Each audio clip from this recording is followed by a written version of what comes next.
Hello, third grade, and welcome to lesson 4 in chapter 1 of social studies. Today we're going to talk about how is my community affected by the land and the water around it. So in our last lesson, we talked about the climate in different regions. Today we're going to talk specifically about the land and water. So let's go ahead and get started in our lesson. Rivers. Rivers are very important water for many Rivers are a very important water form to many communities.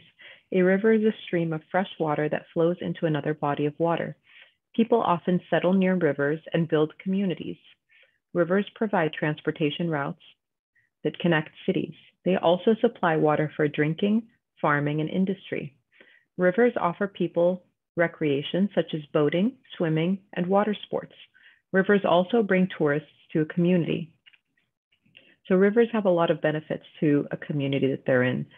They bring in fresh water, so people can use it for drinking. They can use it to water their plants.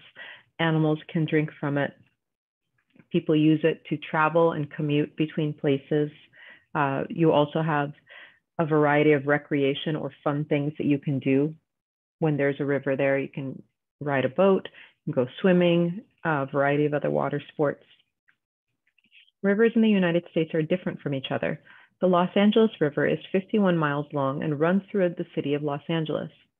Flooding caused property damage in the past, so the river was paved to create a clear path.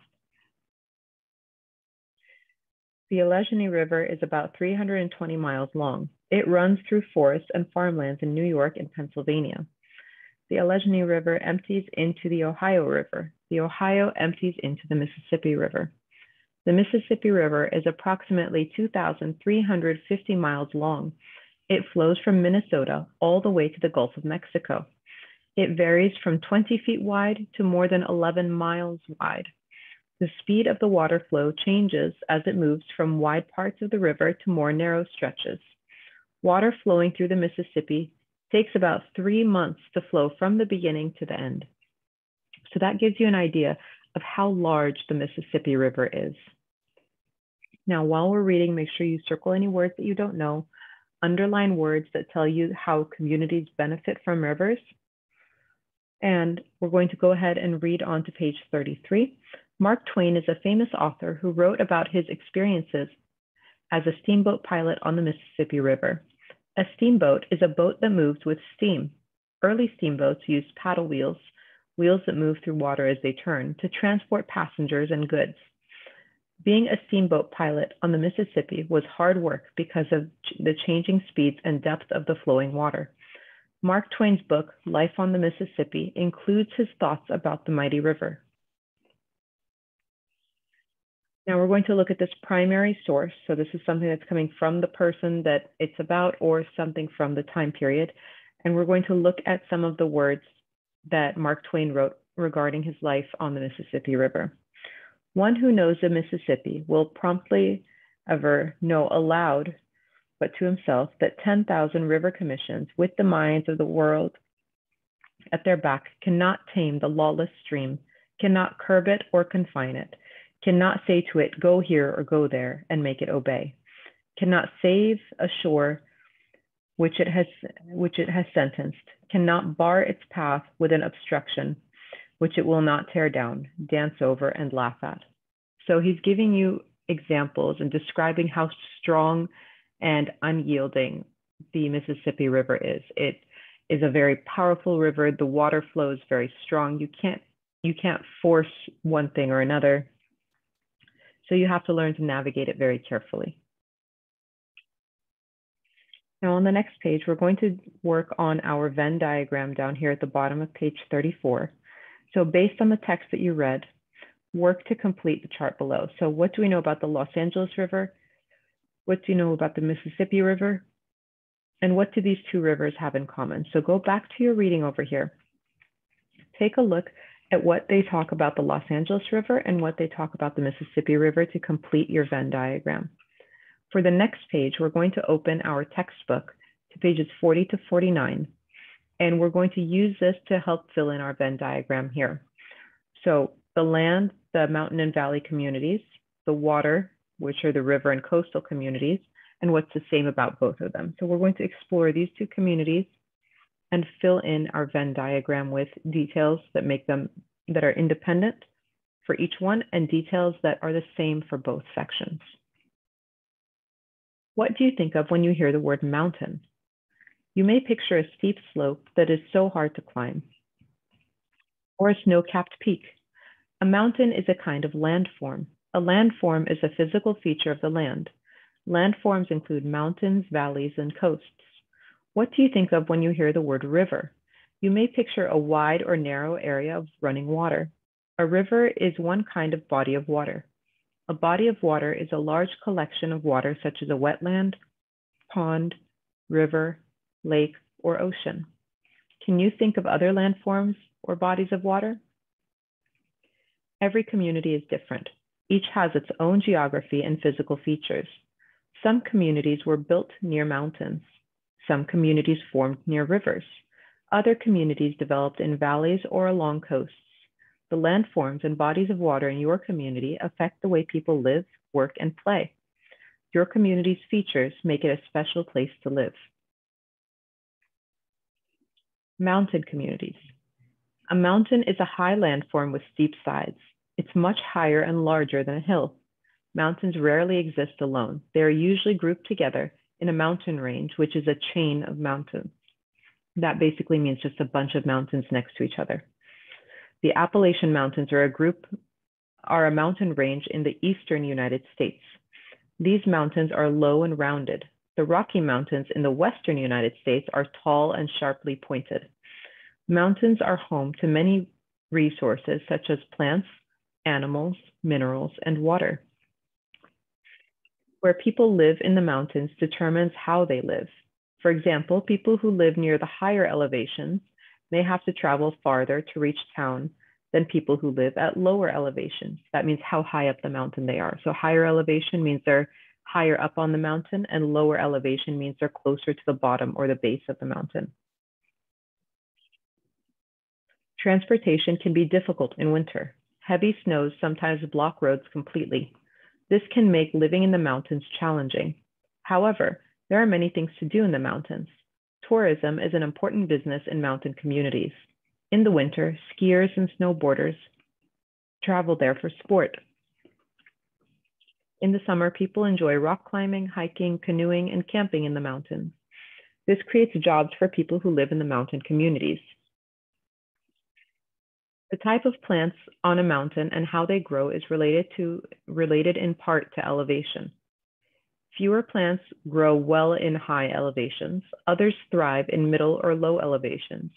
The higher the elevation, the colder the temperature. Higher peaks are likely to have little or no plant life. So let's take a look at our infographic here. And we can see these different layers of plants that grow at different elevations. So up at the top, we've got barren rocks. So barren means nothing grows there. Then we have mosses over here close to the top, cushion plants, open grasslands, all meadows, bushes, pine forests, and then deciduous tree forests. So as you're going lower, you're getting more and more plant life growing there because it's usually closer to a water source. The temperature is not as cold, so the plants are able to survive better. On the graphic, notice that the vegetation at the highest elevation includes mosses and lichens. Through the middle of the graphic, the vegetation includes grasslands and meadows. As melting snow and rainwater flow down the mountainside, the amount of water increases. These plants need greater amounts of water. The bottom of the graphic shows forests. Here, plants are able to absorb nutrients from the soil and get the water they need from the water flowing down the mountain. River communities. A river is a large natural stream of water that flows into another body of water. The place where a river starts is called its source. A river's source is frequently in the mountains. Melting snow and rainwater flow down the mountainside and may create small streams. The water flows into rivers and then travels into other bodies of water, including oceans and lakes. Throughout history, many civilizations have grown along rivers. In the United States, people settled near rivers and formed communities. One of these communities is St. Louis, Missouri. It's located where several rivers came together, including the Mississippi and the Missouri rivers. St. Louis began as a trading post in 1764. Today, St. Louis remains a transportation center for shipping along the Mississippi. Another river community is Portland, Oregon. It's near where the Columbia and the Willamette rivers meet. This location helps the city grow. In the 19th century, it became an important port city. During World War II, shipbuilding for the United States and British navies was a major industry for Portland. The city continued to grow. Today, the rivers are still important to industry in Portland. For recreation, people enjoy the large waterfront park built along the banks of the Willamette River. Why are river communities so popular? Living near rivers offers fertile land for growing crops. It offers fresh water for drinking too. Rivers also provide fish and other foods. They are a reliable way to transport goods. Rivers are also used to produce hydroelectricity, energy made by moving water. Many people earn a living working in industries that have to do with electricity. Similar to mountain communities, river communities are a great place for recreation. Many people earn a living working in industries that have to do with they also provide opportunities for boating, kayaking, and other water sports. River communities offer walking, jogging, and biking trails. However, river communities are not without problems. Some communities have to deal with water pollution from factories. Flooding during certain times of the year is also a problem. In 2016, for example, 19 floods caused damage to many communities, including ones in Louisiana, West Virginia, and Maryland. So take a minute to go back to the pages to your graphic organizer and list some of the things that we saw that are unique about the river community and about the mountain community. And then use your context clues here. Use the words that they give you. Where it says similar to mountain communities, here you know they're going to start talking about things that are the same about both. So that's going to be information that you list in that middle section of your Venn diagram. So anything that's similar, that's the same about both, is going to go in the middle. Anything that's unique, specific to the land communities or the water communities, is going to go on those outside parts of your Venn diagram. Valley communities. A valley is low land between hills or mountains. Most valleys are long, but not very wide. Many valleys have rivers flowing through them. A valley forms when water from glaciers or rivers flows through an area of land and wears it down.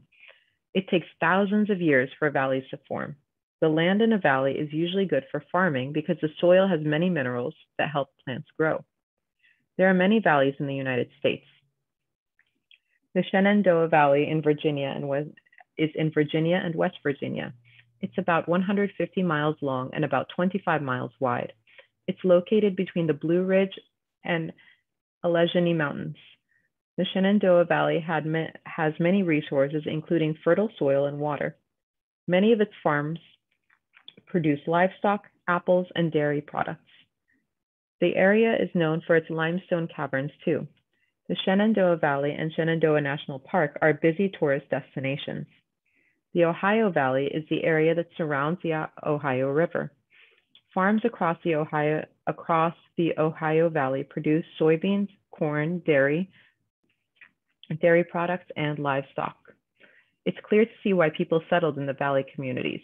Valleys had flat, fertile land that were close to water. This made it possible for people to farm the land. Over time, people took advantage of the area's resources. They built towns that grew into cities. Valley communities today offer people many different opportunities. They provide existing homes and good places to build new homes. There are usually jobs in the service and high-tech industries. In addition, national and state parks are nearby. These include Cuyahoga Valley National Park in Ohio and Iao Valley State Park in Hawaii.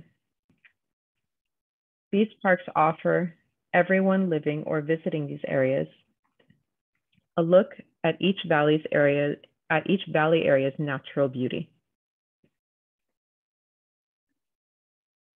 Coastal communities. A coast is an area of land along water. A coastline will have different features depending on where it's located in the country. Coastlines might even be different within a state. One feature of all coastlines is that they are constantly changing. Wind, waves, tides, moving sand, and other factors cause this to happen.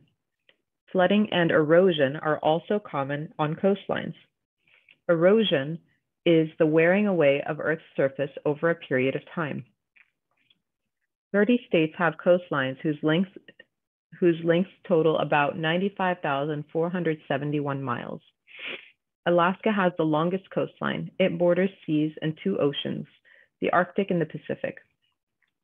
Florida has the second longest coastline. It's surrounded by the Atlantic Ocean and the Gulf of Mexico. Major coastal areas in the country are the Atlantic coast, the Gulf Coast, and the Pacific coast. The Atlantic coast stretches from Maine to part of Florida. It's a flat area with sandy beaches, bays, and marshlands. Atlantic coastal communities include Bar Harbor, Maine, Ocean City, Maryland, and Jacksonville, Florida. Coastal communities often have rain and strong winds and may have hurricanes. Wetlands, which are similar to swamps, are a feature of many Atlantic coastal areas. They provide areas for fish, wildlife, and plants to live. The Gulf Coast is located in the southern part of the United States along the Gulf of Mexico. It's a large, flat area. In certain seasons, tropical storms and hurricanes batter the Gulf Coast.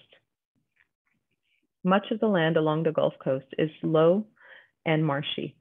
Gulf coastal communities such as New Orleans, Louisiana, Biloxi, Mississippi, and Mobile, Alabama. The Pacific Coast is made up of California, Washington, and Oregon. Much of the land is mountainous. This is because the coastal region is part of the Coast Ranges. These mountains start in Washington and they extend south through Oregon and into California. The land is rocky and the seawater is cold along the northern coast. The southern coast has sandy beaches and warm water. Pacific coastal communities include Seattle, Washington, and San Diego, California. Many people who live along the coast work in the fishing and shipping industries. Cities such as Houston, Texas, and Tacoma, Washington have major ports. Ports are places where ships load and unload people and goods. For fun, people go to many beaches to swim and surf. Others enjoy water sports and boating. So now that we've looked at all the different kinds of communities, make sure that you've completed your river and coastal communities section here, your mountain and valley communities here, and any similarities that you found along the way down the middle. Once you've completed these pages, we're going to move on to pages 36 and 37. For page 36, in the Write About It section, describe the land and water around your community. How are they similar to the land and water features that you've read about? How are they different? Cite evidence from what you've read to support your answer. So this has a couple different things that it's asking you to do. First, you want to describe the land and water where you live. You're going to describe how it's similar to what you read about in your book. Then you're going to tell how it's different from some of the ones you read about in your book. And you're going to use your text evidence. That means you're going to use part of the things that you read from the book to help support your answer. And on page 37, where it says connect to the essential question, how does the land and water around your community compare to other nearby communities? How does this show why where you live matters? Make sure you guys are using complete sentences and neat handwriting whenever you're doing your writing. And if you have any questions, definitely let me know. Otherwise, I hope you have a wonderful day. Take care. Bye-bye.